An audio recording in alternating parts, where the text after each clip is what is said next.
Okay. I really want to thank a few people. I especially want to thank WFMU. There are quite a few radio personalities on WFMU who really helped publicize Frank O'Toole and Doug Shulkin, who's the director there. Let's see, Fabio and Dave Mandel, quite a few other people. So I really thank you. It's one of the hippest little radio stations around, 91.1. So WFMU, thanks a lot. I also want to thank Rick Doblin of MAPS, which is a group called the Multidisciplinary Association for Psychedelic Studies, a very serious organization in Charlotte that does a lot of pioneering work in encouraging serious research into psychedelic drugs, something that hasn't been done seriously enough for a long time for obvious reasons, and they do wonderful work. So anyway, kudos to Rick Doblin and MAPS in Charlotte, North Carolina, for those of you who want to check them out. All right, on to the main event. I don't know, every time I introduce Terence, I go through a few changes. Terence is certainly remarkable, and there are quite a few things that are remarkable about him. Whenever I think I've heard his rap, and I figure I know what he's going to say, he'll blow my mind and do some rant on monogamy, monotheism, and monotony, or he'll, at the Seeds of Change conference in San Francisco last year, he delivered an incredible political tirade against militarism and dealing with the issues of overpopulation, and so he's full of surprises. Even though we know generally the territory he covers, he's capable of pulling the rabbit out of the hat on many an occasion. One reason for that is that he has the good fortune, I guess, of being part of that white tribe of the Irish who produce the best white rappers, certainly, overall, you know, of any white ethnic group. And I've got to admit that I don't always agree with Terence. Of course, I don't always agree with anyone, not even myself on different days.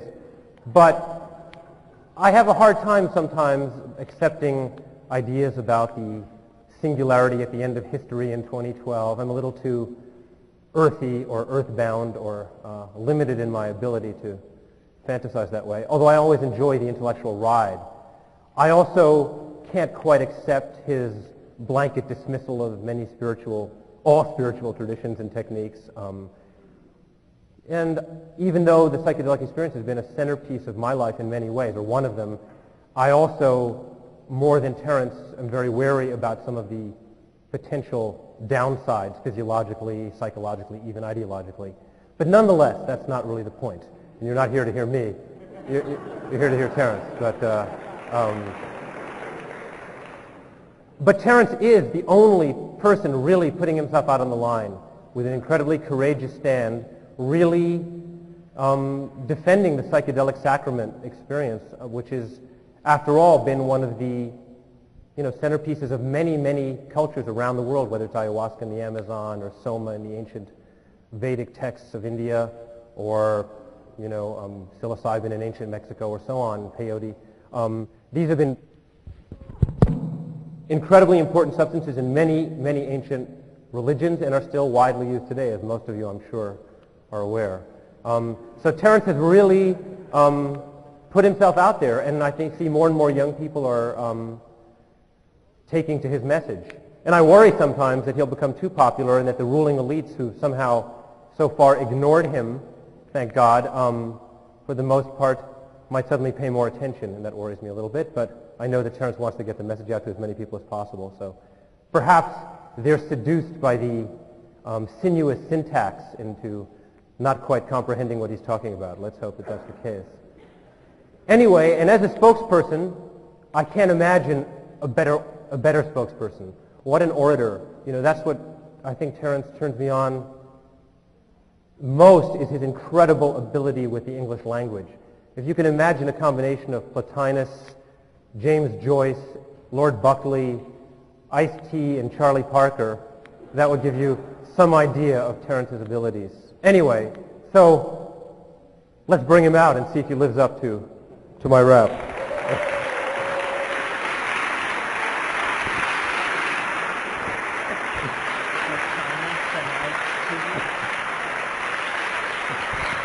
Thank you, JP.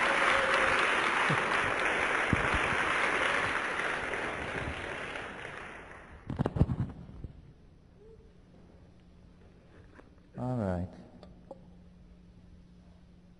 So I trust the mic is adjusted. You've been through that, been there, done that. Good. It's great to be back in New York on a spring evening. I can hardly restrain myself to pour into the matter at hand. However, before I do, I want to thank JP for that lengthy disclaimer and introduction. Now you know where he stands, and I think I know where I stand. The occasion for being here, if there needs to be an occasion, is that The Invisible Landscape is finally out in a new edition. It hasn't been available since 1975, and somebody said to me, you know, it's really good that The Invisible Landscape came out last because you actually sort of went downhill from there, which I sort of agree. I think it's the best piece. It's also the least compromising. It's not something you can shout about from 4 feet behind the footlights. It's more the brothers McKenna's collective stab at immortality. Anyway, it's available. I think it's a very interesting book. I hope you'll read it. It's the companion volume to True Hallucinations, which has been out in hardback for a year, but is now also out in paper. So much for the necessary self-promotion. Okay, this is called either Vertigo at History's Edge or End. I'm not sure which because I hurried past the poster this morning when I wrote down the title. My notion with this lecture is to talk about, is there any reason why smart people should hope? In other words, can one combine intelligence with hope and not betray one or the other?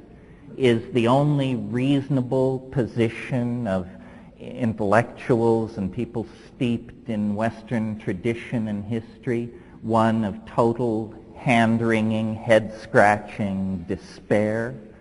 This is the official position of the culture, as a matter of fact. Hope is very un-chic, or it was until recently. There is now, I think, a turning of the corner on this issue in the culture. First of all, simply because despair has been done very well by a number of people. The French got there first. Nobody is going to beat them at that game. And we've been at it since 1950. And I think the various positions have now been run through. So is there a reasonable basis for hope? And how deeply do we have to reconstruct the premises of our worldview in order to legitimately believe in the human enterprise, ourselves, and each other? Well, the answer is you've got to go deep. We've been on a bummer for a long time. Western civilization enshrines as its central mystery the law of thermodynamic entropy, which is a huge bring down. It basically says everything falls apart. Everything dissipates into less structure, less order. Everything is fleeting. And from materialism, we've learned to accept the idea that death is the yawning grave, your compost, that's it. A series of very, quote-unquote, existential presumptions have been built in to Western civilization over the past 300 or 400 years with greater and greater ferocity. And this hopelessness is a concomitant to the rise of hierarchical managerial structures in Western society. In other words, a precondition for hierarchical management of society is a docile, confused, disheartened population, stabilized in an economic system that places a premium on low awareness, repetitious, uncreative lives. And this is the kind of situation in which many, many people, more and more people, find themselves. So because I have an innate intuition that the universe is a more positive enterprise than that, and because I think a fair examination of nature would support this anti-existential position, I sort of wanted to talk about this evening and show how some of the things in my shtick, which are most misunderstood and most misrepresented, are in fact in orbit around this attempt to empower optimism in a domain of believability. I mean, it's easy to be an optimist if you're a nitwit, but you know, to be an optimist and be cool, this is the challenge. It's not easy. I think that our worldview has overlooked two fundamental facts about the nature of reality. And the absence of these two fundamental facts in our models of how the universe works is what has given us such a downward trajectory into factionalism, existential despair, a broken connection to nature, and in some cases to each other. Two fundamental things were overlooked, and I want to discuss them and then show how the recovery of these things feeds in to a legitimate optimism. Okay, the first thing that science overlooked, and by science I mean the entire Western value package, the science, the politics, the religion, the aesthetics, because it is all derivative of Renaissance science and transformed classical values. What was overlooked was what I call the conservation of novelty. Now, what I mean by this is something very easy for you to convince yourself is happening. The conservation of novelty is simply that over time the universe has become more complicated. New levels of complexity become the foundations for yet deeper levels of complexity. And this phenomenon of the production and conservation of what I call novelty is not something which goes on only in the biological domain, or only in the cultural domain, or only in the domain of physics. It is a trans-categorical impulse in reality, meaning it's everywhere, everywhere. The universe was born in a state of great simplicity. There were no atoms, there were no molecules, there were no stars, there was only a plasmic ocean of energy. The physics for describing this were very simple. As time passed, you could almost imagine complexity crystallizing out of a universe that cools. As it cools, new properties emerge. What David Bohm called emergent properties come out of the universal mix. Atomic systems form. This creates an entirely new domain of matter, different from the plasma that preceded it. As the universe cools, matter aggregates into stars. Stars cook out heavier elements, among them carbon. Carbon sets the stage for four-valent complex polymer chemistry that sets the stage for life. Simple life sets the stage for complex life. Complex life sets the stage for multicellular advanced animals, land animals, so forth and so on. You see what the process is here. It's that each emergent property becomes a building block for a new set of phenomena. The concrescence of atomic systems allows the physical world. The generation of carbon chemistry allows the organic world. The complexification of advanced animals allows the conscious world of human culture and civilization. Now, interesting to note about this is it's fairly obvious. I don't think we have to beat each other over the head with it. It's pretty clear that it's true and that it's happening. Yet science has never joined us in this perception of the obvious.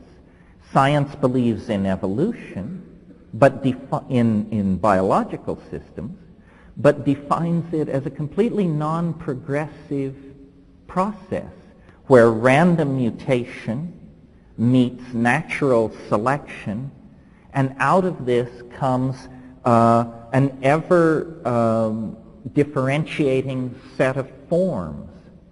But an orthodox evolutionary biologist will be quick to tell you, you mustn't make the intellectual error of thinking of this as progress or advance or movement toward a goal.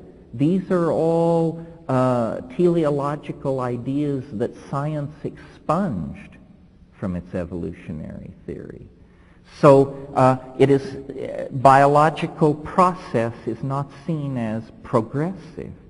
And yet what I'm saying to you this evening is that not only is biology progressive, but it emerges out of an antecedent progressive process, the evolution of physical matter and the physical universe of stars and so forth, and it anticipates a deeper advance into progressive integration in the form of culture, language, human beings, the creation of material culture, the elaboration of the arts and sciences, so forth and so on. Okay, that's I think, fairly obvious. And yet science, by denying it, gives us no arrow of purpose in the felt world of human existence. When you go to the universities and you ask what is history, you will be told it's a trendlessly fluctuating process. Well, this is fascinating. If it's a trendlessly fluctuating process, it is the only process ever observed to behave in that fashion. Processes, by their very nature, have an innate predictability. So that's the first thing that I think science and the worldview derivative of it has overlooked, that from the very birth of the universe, there was a progressive advance into complexity that built on previously achieved levels and adumbrated those levels, brought them to still a deeper expression of novelty and complexification until we arrive at this moment in this city.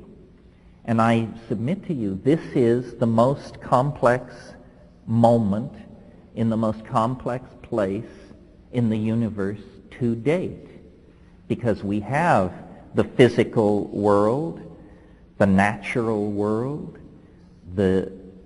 your basic human world, your basic post-industrial human world, the world of electronic human integration, the world of post-modernity. We are the inheritors of all the complexity that preceded us. Okay, so then that brings me to the second point, empowering optimism of a fairly radical sort. And again, I appeal to your observational intelligence. Nothing is going to be asserted that runs counter to intuition, but what is asserted runs counter to the description of reality that we're getting from science. The second point relates to the first. It is this: not only has novelty conserved itself and built on what has been achieved in the past to move toward the future, but, and of the 2 points, this is the more important, each stage of advancement into novelty, into complexity, into concrescence, has proceeded more quickly than the phase which preceded it.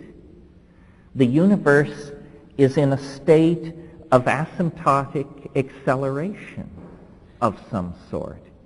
And this has been completely ignored, not ignored, denied by science. I mean, science says that everything interesting happened at the beginning of the birth of the universe. In a few very short eras, a number of physical states came and went. A number of sets of physical laws superseded each other. But after a few minutes, the universe settled in to a steady cooling along the lines which we see around us. And then science says that at some unimaginably distant point in the future, the stars will burn out, entropic heat death will set in, all structure will dissipate, and the whole thing will sort of evaporate away like an Alka-Seltzer tablet.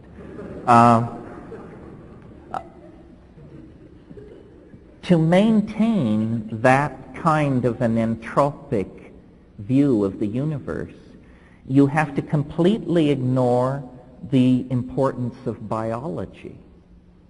Now, it so happens that we live around a very stable star that probably has a lifespan of 7 or 8 billion years. But this has given us a false sense of the stability and the enduringness of matter. The lives of most stars are on the order of 500 million to 1 billion years. Life has been active on this small planet for 1.5 billion years. As a process with inert tenacity, life is as persistent as the stars themselves, in fact more so. Now, we know that stars are simply large nuclear furnaces which eventually use up all their fuel and run down. But what life is, we're not at all sure, hardly to speak of intelligence. Life and intelligence are the wild cards in the universal deck. We now aspire to a planetary civilization, to the electronic storage of information for eons, and we have only been at this global cultural game for about 50 years. It's very clear, to me at least, that life is a process as important in shaping the eventual destiny of the universe as physics or chemistry, and that intelligence also plays a role there.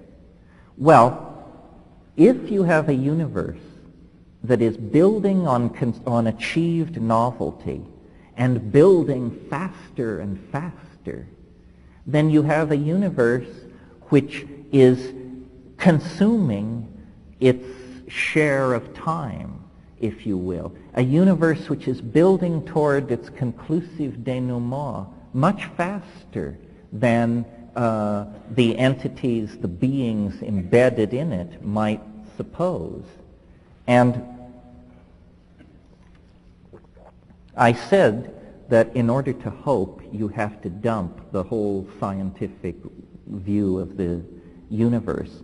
You also have to take your own humanness much more seriously.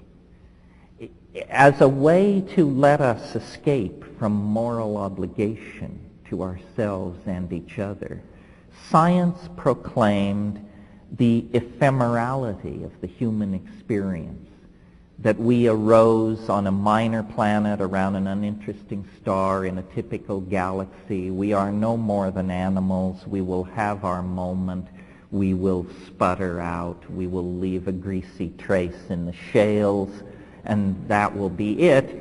And therefore, talking about higher values, love, ethical obligation, and so forth is thought to be terribly old hat. I take an entirely different view, harking back to the Renaissance humanists with a vengeance. And I think that human beings on this planet and the kind of society that we live in is an enunciation of the approaching ascent into higher levels of novelty. Nothing is unannounced. Nothing comes unexpectedly if you know how to read the signs. And for a very, very long time, the human species has been knitting itself together, claiming technologies which allow the manipulation of energy, letting its population run uncontrolled to force an ever-expanding cultural and technological frontier. The presence of ourselves on this planet is the major evidence that a transcendental process of some sort is underway here. If this were a planet of chipmunks, glaciers, butterflies, and caribou herds, Darwinian evolution with a few twiddles would be perfectly adequate to explain what is going on here. But an acceleration of process in a limited domain of biology, beginning about 1 million years ago, indicates to me that we are now entering the short epochs, meaning these periods in which the evolution of novelty occurs so rapidly that transitions from one domain to another actually can be noted within the lifetime of single human beings. It's an enormous act of intellectual acrobatics to deny that we appear to be sailing toward catastrophe at 1,000 miles an hour with nobody able to figure out where the break is. I believe governments, scientific industrial democracies, are simply now managing the terror of apocalypse because they have no clue as to how to halt, direct, manage, or control the processes that they have set in motion. Population growth, extraction of minerals, toxification of the environment, the raising of middle-class expectations in the hearts of billions of impoverished people in the third world. The institutions which created this situation have no notion as to how to direct and control it. This is why we're not getting any kind of leadership from the top, why everything is managed toward a steady state. Meanwhile, technology, which is the downloading of human ideas into the domain of matter, is proceeding unabated around the clock. I mean, we have hardware for which we have not yet written software because we have no idea how to take advantage of the machines that have already been put in place. There is no one planning the evolution of our integration into our technology. You are free to write any kind of software you like. no one can foresee then the consequences of all of this technological development, software, wetware, hardware being stirred together. The planet has shrunk to a single informational point. The passing of every day, every week, brings us closer and closer to a kind of informational tangentiality with each other. Well, I believe, following the dictum that nothing is unannounced, that we can, from what is happening to us now, extrapolate toward this adventure in transformational novelty that is now looming ahead of us with such presence that it casts an enormous shadow over the three-dimensional landscape of historical becoming. And we as moderns are very conflicted about this because the only vocabulary we have to deal with something like this is the vocabulary of discredited religion. Before the rise of science, before the rise of technology, when religions presided over a much more slow-moving and easily managed world, great thinkers of all persuasions, through meditation and divine inspiration, whatever, saw that man's journey was a journey from the demonic to the divine, and that history was somehow the stage of human redemption.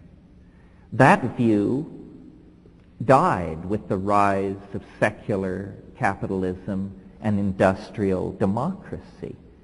And yet, here in this, at the height of the trajectory of the enterprise of science and materialism, news comes from the rainforests, from the Aboriginal peoples of the world, that there are technologies of a different sort that have been in place since at least the last ice age.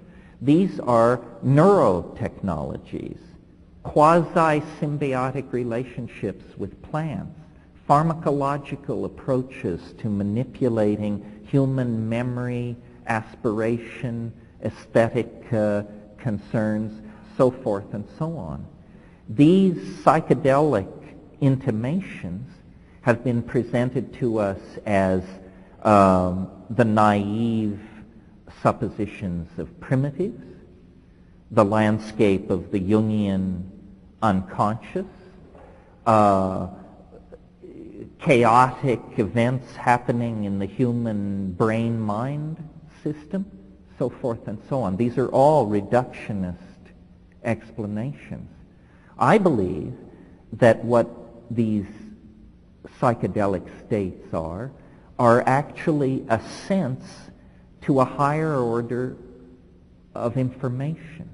And by ascents, I mean the word in the dimensional context as a mathematical idea, that here we are deployed in a three-dimensional matrix. The past fades into unknowability. The future fades into unknowability. And only the crudest and least interesting of processes, like the rising of the sun and the tides, can be propagated into the future with confidence. What shamans see, in contrast to this, is a hyperdimensional universe of information. They see the past, the origins, and they see the goal, the culmination, the place where the Ouroboros snake takes its tail in its mouth. We who are locked in linear history don't have this perspective. And what we have in its stead is immense anxiety about the future. We map the unknowable future onto the presumed experience of our own death, and vice versa, and we build up a universe that is characterized by existential abysses, the unknown future, the inevitability of death, and the impossibility of intellectually assimilating what that means. Shamanism isn't like this. Shamanism is a fractal point of view. What fractals are structures that have their subsets embedded in them. Subsets embedded in them. So the course of the history of an entire people can be known by looking at the history of an individual or a family. All subsets refer to levels above and below them. This is entirely different from the kind of linear history that we get in a hierarchical scientific society. It is more characteristic of experience. And this is a very important point, because the two phenomena that I tried to call your attention to that argue for hope are the self-evident accumulation of novelty and the self-evident acceleration of that accumulation of novelty. Well, now notice the phrase self-evident. These are not things that you have to study advanced mathematics to perceive. These are not things revealed to the holders of advanced degrees. This is stuff that one can tell by feeling into the world. The structure of linear society has disempowered the individual. We are all now, we have bought the Hobbesian notion that we are social atoms in a vaster machine than ourselves with a greater purpose than we can know. This is actually hogwash. As you move away from the human individual, the consciousness about what is happening becomes more and more low-grade and amoeba-like. You have the consciousness of the Giuliani administration, the consciousness of the American government. You see, as you widen the Venn, it becomes more and more primitive, more and more simply a matter of stimulus and response. But you, the supposed irrelevant atom at the center of this process, make very subtle judgments, take in information of all sorts, compare, contrast, weigh, understand, seek evidence. This is the subtlest thinking that's going on. But we don't reclaim our own minds. We look for institutional guidance, and yet it was institutions that guided us to this moment. So the character then of this next advance into novelty is, from my point of view, now easily discerned. It is boundary dissolution. This is what is happening. This is why great wealth and great poverty must come to terms with each other. It's why the first world and the third world must come to terms with each other. It's why gays and straights must come to terms with each other. Boundary dissolution is what is happening. And this has been going on for a long time, but it affected our peripheral technologies first, almost without us noticing it. We've gone from a world where information moved at the speed of a horse's gallop to a world where all information is cotangent. Space is only an illusion of the plebes. Everyone else, with their computer networks and their connections, knows that the world has become a kind of virtual point. And yet still we maintain the most toxic of all the fictions to come out of the dominator experience, the fiction of the individual ego. This maintenance of the fiction of ego is what is exacerbating a smooth transition into a new world order, because people have one foot in the dematerialized, collectivist, virtual, feeling-toned, experience-based future, but they also have one foot in the in the consumer fetish, objectified, constipated, linear, acquisitive, class-conscious, sex-conscious, race-conscious past.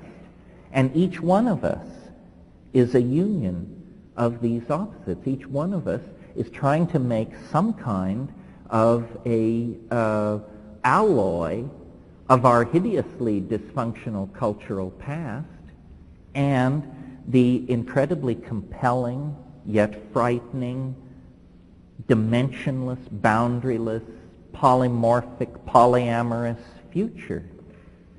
And to my mind, then, the role that psychedelics play in all this is critical, because they are catalysts for change. If you are not moving as fast as the general wave of novelty, psychedelics will bring you up to speed.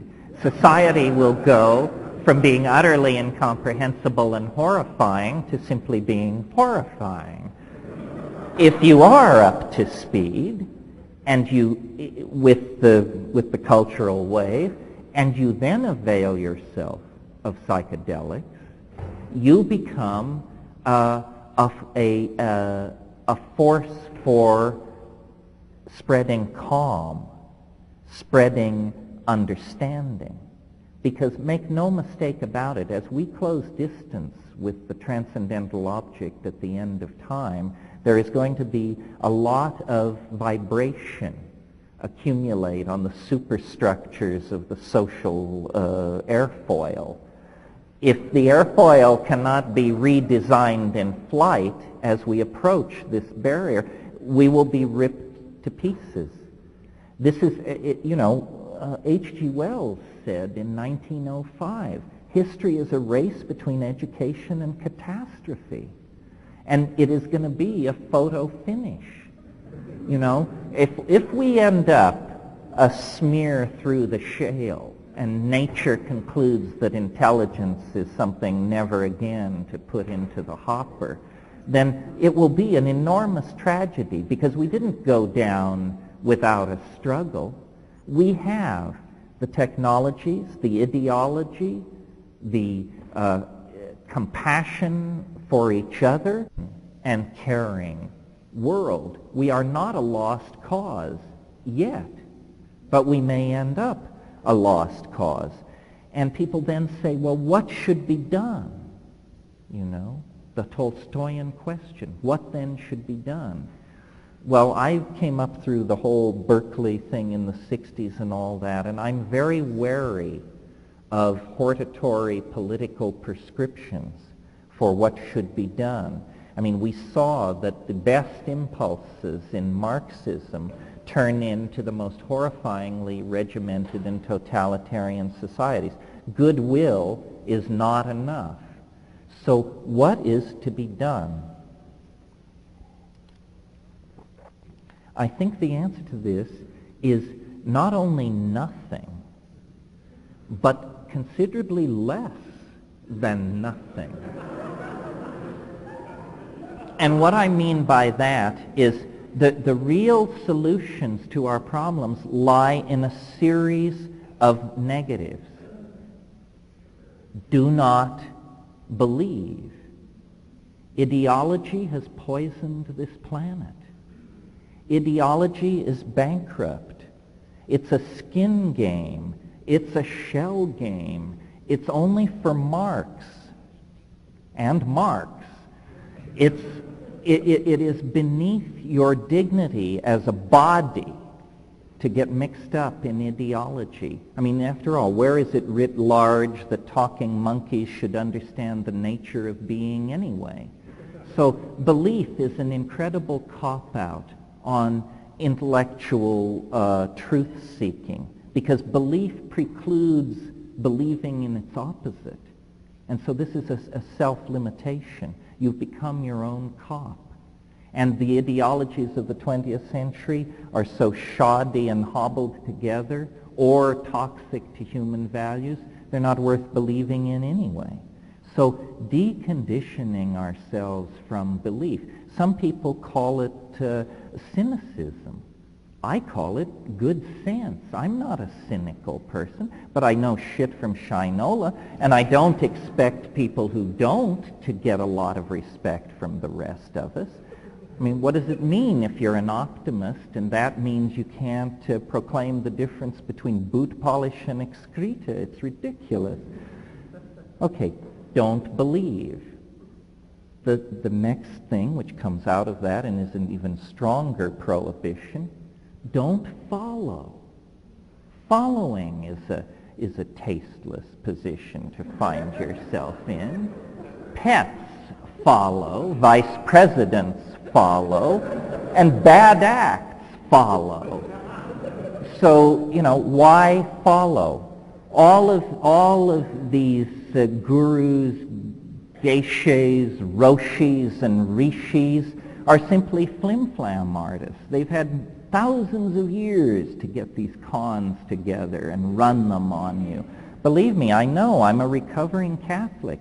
You have to fight your way free of belief, and then do not follow. Do not follow. It's an obsolete, tasteless thing, and there's no human dignity in it whatsoever. Then a harder one, a more radical one, the one that might get me shot. Do not, in some profoundly metaphysical sense, consume. Do not consume. For obvious reasons, and then not so obvious reasons. The obvious reasons are that the fetish for objects made of matter is wrecking the planet. If everybody on Earth had what the people in the front row here have, there wouldn't be enough metal, glass, plastic, and petroleum in the planet to provide that kind of lifestyle to the billions of people who now aspire it. None of this stuff brings happiness anyway. I recently had the experience of having my 75 Ford Granada blow up on me in the middle of the night. And so I had to buy a new car.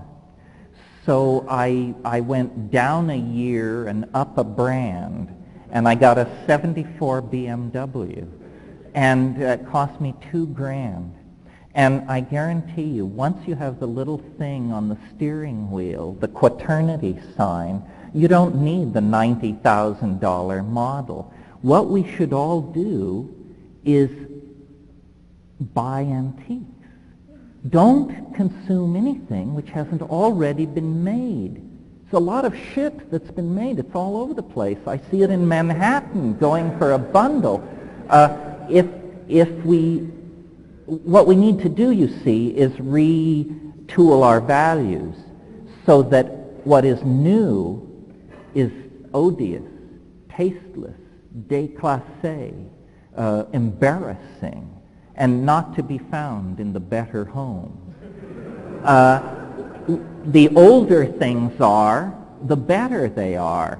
Here's a 50-year-old chair, fine. Here's a 500-year-old chair, how much better? We need to cease to consume, and I'm somewhat facetious in suggesting that we all become aficionados of Chippendale furniture and that sort of thing. That isn't the plan either. But the endless fetishism for consumer objects is wrecking the planet. And then finally, well, no, not finally.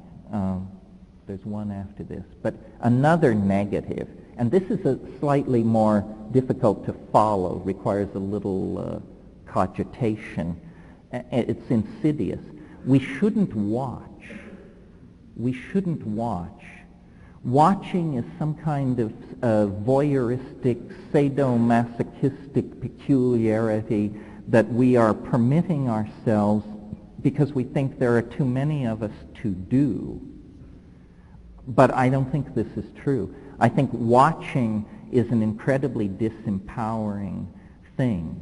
Millions of people live half-awake larval lives watching 6.5 hours of TV a day. And as long as they stay in their homes, shopping by phone and fax, everybody is happy. But they participate not at all in the society. They're the marks, and they consume. They consume the media, the entertainment, the clothes, the styles, the brands. They are the morons who are keeping this system running. And I assume that largely the people here tonight are not. We're the people who grind out all this stuff. I mean, I feel I do this. I write books. I produce ideas. They are grist for the marketplace. Harper and Bantam don't care what I'm saying. What they care about is how the books are selling. Product number 3245A sub F. How is it doing in the marketplace? Do not watch, because when you're watching, you're not at the center of things. Largely what I'm talking about here is reclaiming experience. Reclaiming experience. This is what's been taken from us. This is why the new music and dance culture is so important. This is why drug culture is so important. This is why the celebration of sexual minorities is so important. This is all about coming to grips with who you really are and how you really feel, and then experiencing it. You are not owned. It is not he or she or them or it that you belong to. And we have been told that we have to fit in. We have to make sense. This is not true. We are creating a world that celebrates diversity, that celebrates the uniqueness of every person. The complexification of our species is a process directly dependent on the complexity that we each bring to the process. The diversity that is spreading through society is a concomitant to the boundary dissolution. And I really believe that science's inability to make sense of human beings in the world as part of nature, to make sense of art, love, hate, aspiration, fear. The failure to make sense of this is the failure to come to terms with the transcendental aspect of reality. We are the best evidence there is that something extraordinarily unusual is happening on this planet, and that it's not something which will go on for millions of years. It began about 20,000 years ago. It's a self-advancing, self-expanding, self-defining process, and it takes no prisoners. There is no going back. There is no going back from the momentum that history has imparted to the human imagination. There is only a going forward into what is called a forward escape through art, through design, through management and integration. That we have to push the art pedal to the floor. We have never designed our societies. We have never managed our societies or our lives. We have never tried to make what we were serve an aesthetic agenda. And that's why we've created a mess. In the absence of an aesthetic agenda, what we've created is Animal House on a global scale. So now it's time to pay the piper. And just in closing, the catalyst now is a combination of technologies, solid-state technologies, and pharmacology. The world that we are leaving behind, the world that failed us, was a world of ideologies and mechanical technologies. And the ideologies, one by one, are going down the tubes. Marxism, Freudianism, fascism, they one by one will be discredited. They cannot sustain. And the mechanical technologies cannot be sustained. They pollute, they dehumanize, they wreck the planet. What is coming into place is a world where drugs replace ideology. That's why drugs are so terrifying to those who oppose them. That's why they say you want to escape. You want to take drugs to escape. That's right. You want to escape. You want to escape fascism, communism, socialism, existentialism, phenomenology, positivism, all of this stuff. You want to escape ideology into the felt presence of the body, which means drugs and sex and syncopated music. And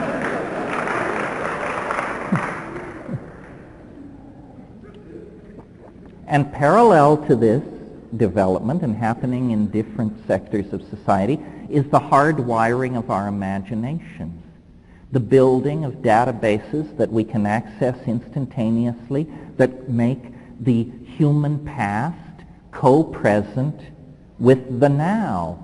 The boundary dissolution that I'm talking about includes the division between past, present, and future. This is what it means to end Newtonian time. It means that the past, the present, and the future become a coextensive domain where everyone then awakens to the fact, which was always there to be observed, that there is not simply one past. There is nothing called the past. I have a past, you have a past. It's not the same past. Consequently, the futures we are going to are different. We create our own realities as a species and as an individual. And so what we are passing through here in the now, in this lecture, in the 20th century, is a moment of community. A gam, as Melville would say. A gam is where two sailing ships, two whaling ships meet at sea. That's what we have here, a gam, a moment of dialogue. And then we will each go back to our own private Idahos. But the thing to take back to those private Idahos is the awareness that human history secures the central importance of human beings.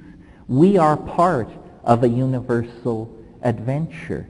What happens to us decrees the fate of a vast set of universal processes and circumstances. We are not ephemeral, irrelevant to each other or to the greater whole. This is the truth of psychedelics that Aboriginal societies have always known, and it's the truth that we had to sacrifice in order to make the prodigal journey into matter. But the prodigal journey into matter has now been concluded. We've found the top quark. We've shut down the super collider. Now we need to go back to the problems of the human soul. And there isn't much time. But the tools that have been put into our hands are the most powerful tools there have ever been. The Gaian connection into the vegetable mind of the planet that we are trying to mirror and hardwire on a human scale. Nature is full of interest and affection for humanity. It's up to us to discover that humanity in ourselves, because we have gone so sour along the rational path, and connect it up with the rest of nature. This is a process which is happening, but it's a birth.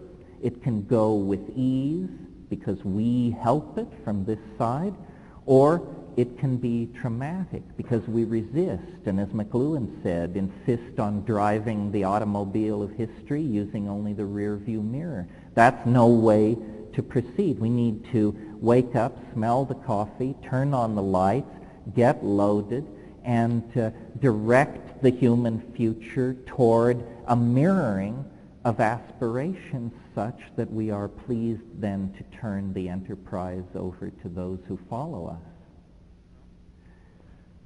Well, that's that, I think.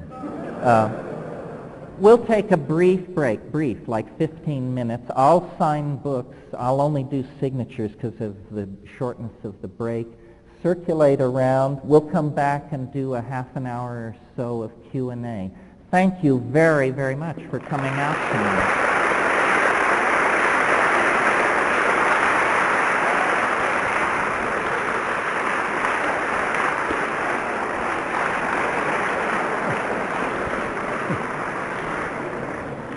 Nice to see you. Please Ideas like that states spontaneously perturb themselves to higher states of order, that order within a system is conserved, so forth and so on. Yes, fractal mathematics is an intellectual revolution, the magnitude of which has not yet been fully appreciated, I think. It's a very, very big deal. It's just that so much is happening in our world that it's very hard for us to know what are the real epical turning points and what is just flim-flam and hypola. But the power of fractal mathematics has carried the human mind to a whole new level. Mathematics was not thought to be a natural science by its practitioners until very recently. It was thought to be an abstract undertaking.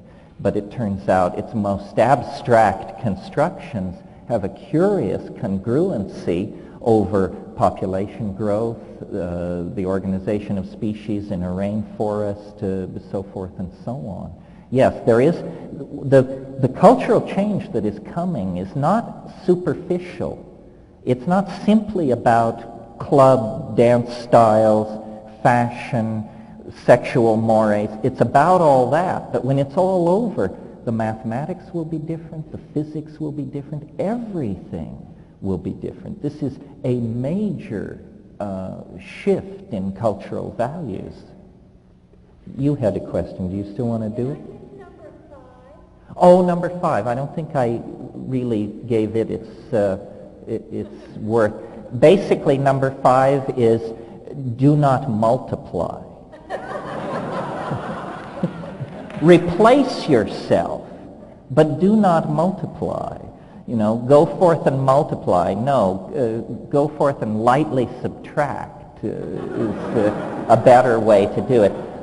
I have taught, I don't want to get into it tonight, but I've talked at other times about how if every woman would have just one child, the population of the earth would fall by half in 40 years, and how the women in the high-tech industrial democracies are the most likely to get this message because they're educated, global, concerned citizens. And it is their children who are destroying the resource base of the world, because a child born to a woman on the Upper East Side or Berkeley consumes between 800 and 1,000 times more resources than a child born to a woman in Bangladesh.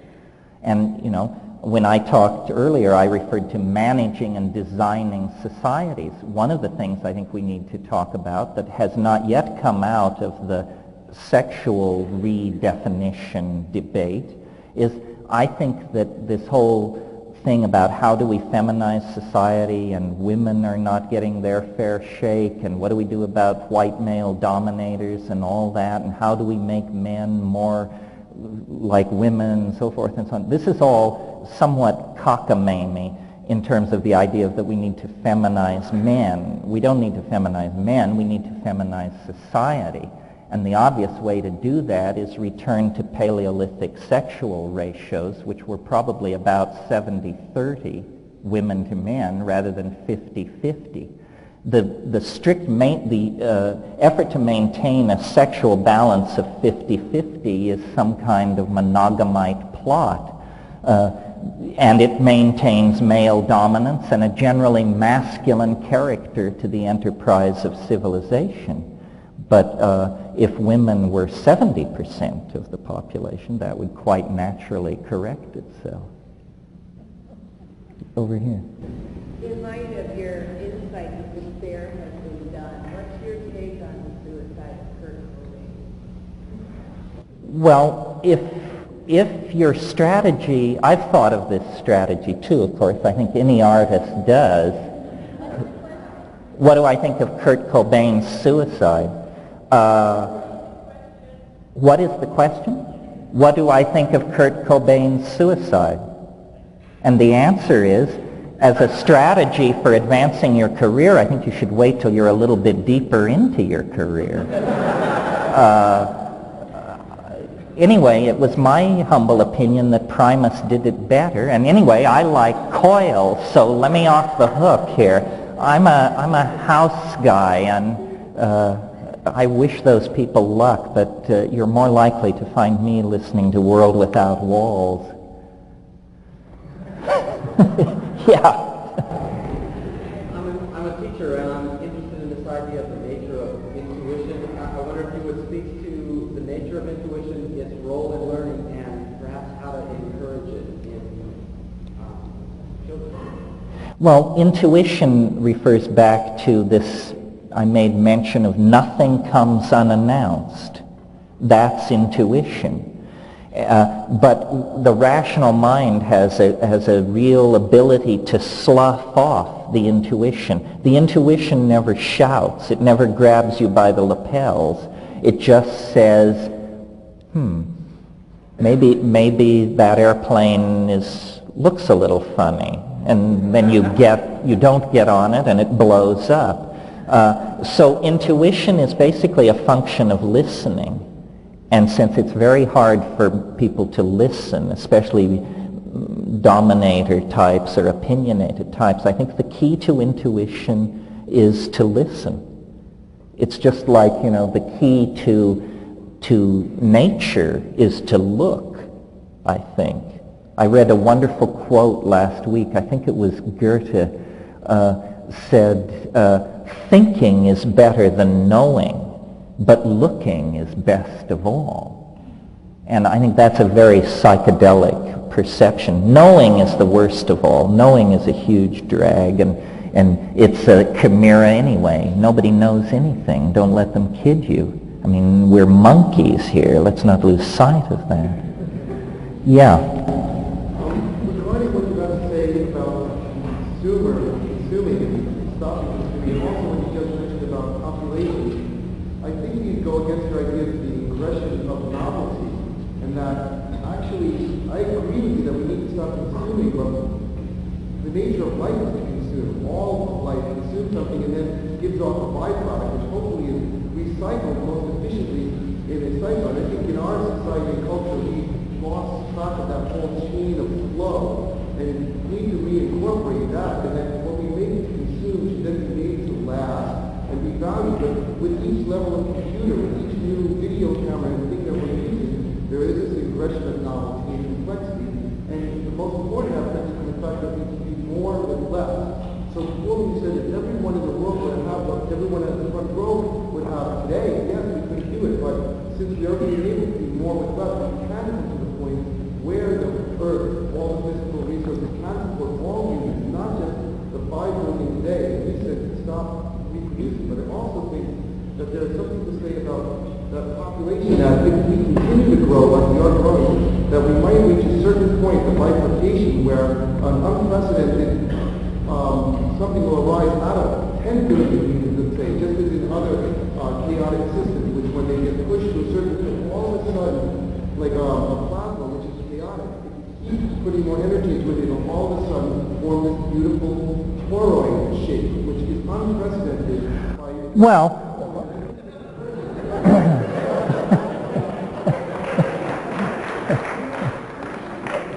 when I say we should stop consuming, I don't for a moment suppose that we're going to live in a world where no consumption takes place. I mean, or we're going to live in a world where population growth is instantly halted. There's more than one way to force novelty out of a system, and simply repetitiously breeding, that's a habitual activity. And it does force a certain kind of novelty, but it's a novelty born of desperation. My notion is that you get much more novelty out of a system if every person is valued, if every person has leisure time and opportunity for education and this sort of thing. the ingression into novelty doesn't necessarily mean an endless expansion of an inventory of available tchotchkes. It means a vertical integration of all of these possibilities. So I think we are going to elaborate more technologies, more connections. There are going to be all kinds of unusual configurations generated, but to simply suppose that we have to continue in the direction we've been going, I think is a mistake. Capitalism is not a human-friendly meme. I mean, capitalism will sell the ground right out from under where you're standing. It has developed a rapacious appetite for its own survival at the expense of human beings. Some memes do this. I mean, fascism was a meme so virulent to the human agenda that major outbreaks of it, the whole planet halted what it was doing and stomped it out. And now we have residual outbreaks here and there. In terms of the ingression into novelty, it isn't a matter of human decision. It's happening around the clock. It's unstoppable. The cultural experience is becoming more and more psychedelic as it becomes more and more translinear and post-Newtonian. Literally, society is entering into a kind of hyperspace, or cyberspace, some people call it. I think of cyberspace as the literalization of hyperspace. One is the Platonic goal, the other is the human artifact that seeks to realize that goal. But definitely the cascade of novelty has now reached such an intensity that you have to be very lumpen indeed, I think, not to see it happening, especially if you live in a town like this one, for crying out loud. And this is the concrescence of the concrescence here. One more, and then we'll call it quits here on the aisle. Yes, have you looked at Fluid's last book, Laws of Media and New Science? His last book? Yeah. Well, yeah, he died a few years ago. I'm not familiar with that book. I'm familiar with the major works, Understanding Media, Gutenberg, Galaxy. What is your question? I was curious about what you thought of the tetrad that he develops in that book, but you haven't read it. No, I haven't read it, so I can't comment. Such a dud for me to wuss out. I'll take one more question. Yeah, here. You mentioned cyberspace and how we're all sort of evolving towards that eventuality of hyperspace. And you see there's two paths kind of going, one with technology and one you pushing through psychedelics. And there's two views of the technology. One is a parallel, going along with it, mimicking it, maybe a simulation of it, and it could be the wrong path or the correct path. Or maybe there's the view that that path is a scaffolding to achieve the organic pathway, where if it mimics it, it might bring a popularization or a socialization of the psychedelic experience to bring organic hyperspace. I was just curious in your view of how you see technology functioning down one path or the other, or a coexistence of the organic and the technology. Well, what I actually imagine is a confluence of the two. The question basically was compare and contrast evolving cyber technology with shamanic technology. Compare and contrast drugs and computers. Are these things in parallel? Are they complementary? Or are they opposed? What are they? I think that computers are drugs too large to swallow, essentially. and that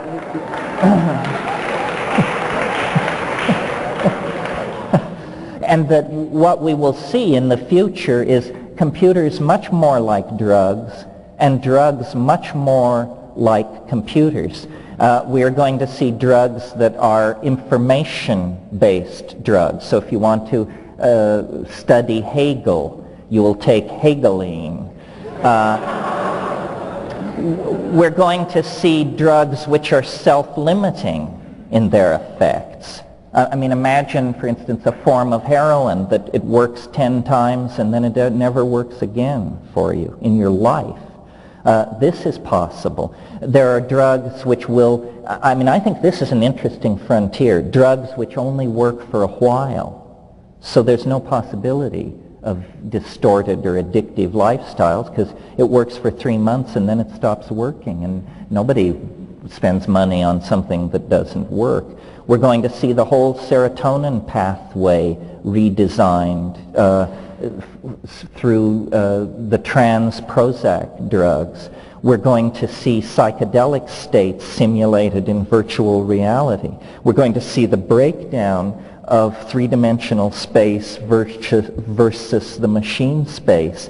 And all of these things are essentially psychedelic effects. It's only this Newtonian emphasis on product and ego and body locus that makes us see the drugs as somehow locked in the molecules. The entire experience of human history is a psychedelic experience. And we're now in that place deep in the second hour where it all comes together.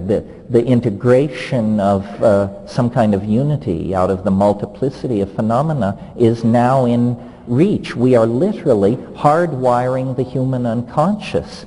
The human unconscious is ceasing to exist. It's becoming a smaller and smaller domain as it is transferred over into the hardwiring of the cultural database. We cannot become the species we want to be with an unconscious mind. That's an artifact of the monkey phase that has no place in a global civilization. And the making conscious of the unconscious is the combined task of cybernetics and pharmacology. And I trust that everything is on track and moving forward. It seems to me the adventure is underway. I don't see myself as predicting something that will happen. I've become a narrator of a phenomenon in progress, if you understand what to look for.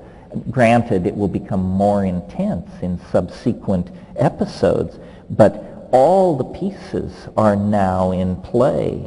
The challenge of postmodernity, the challenge of the psychedelic millenarian eschatonic world is the challenge of our own daily lives and relationships. It is here. It is here. All right, and I'm out of here. So thank